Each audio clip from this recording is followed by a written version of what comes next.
Hello everyone, how are you doing? This is MD Tech here with another quick tutorial.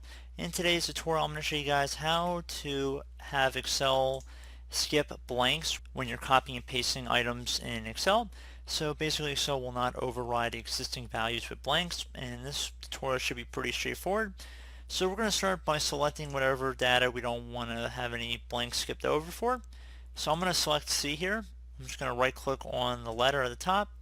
I'm going to left click on copy, and now I'm going to right click on the top C again, so if we want to paste over it, and I'm going to left click on paste special, and now you want to go ahead and left click where it says skip blanks, and then left click on OK.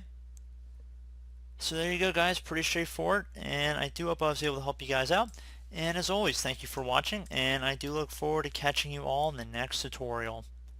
Goodbye.